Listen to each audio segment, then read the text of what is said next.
దేశ రాజధాని ఢిల్లీలో వాయు కాలుష్యాన్ని అరికట్టేందుకు ప్రభుత్వం కీలక నిర్ణయం తీసుకుంది. గడువు తీరిన వాహనాలకు పెట్రోల్, డీజిల్ అమ్మకాలను నిషేధించింది. 15 ఏళ్లు పైబడిన పెట్రోల్ వాహనాలు, 10 ఏళ్లు పైబడిన డీజిల్ వాహనాలు ఈ పరిధిలోకి వస్తాయి. ఈ నిబంధనలను కఠినంగా అమలు చేసేందుకు అధికారులు అన్ని ఏర్పాట్లు పూర్తి చేశారు. ఈ నిర్ణయం వల్ల ఢిల్లీలోనే సుమారు 62 లక్షల వాహనాలకు పైగా ప్రత్యక్ష ప్రభావం పడనుంది.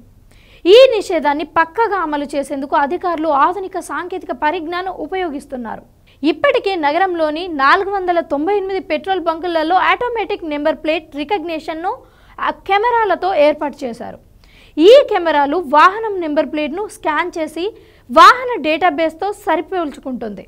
ఒకవేళ వాహన గడువు తీరినట్టయితే ఆపరేటర్కు హెచ్చరిక వస్తుంది. అదే సమయంలో ఈ సమాచారం పోలీసులకు చేరడంతో వారు ఆ వాహనాన్ని సీజ్ చేసే అవకాశం ఉంటుంది.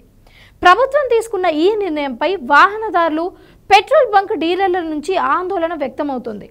ఎలాంటి అవగాహన కల్పించకుండా, ట్రయల్ రన్ నిర్వహించకుండా ఇంత పెద్ద పథకాన్ని అమలు చేయడం సరికాదని డీలర్లు అంటున్నారు. దీంతో ఇతర రాష్ట్రాల నుండి ఢిల్లీ మీదకు వెళ్తున్న పాత వాహనదారులకు తీవ్ర ఇబ్బందులు పడుతున్నారు.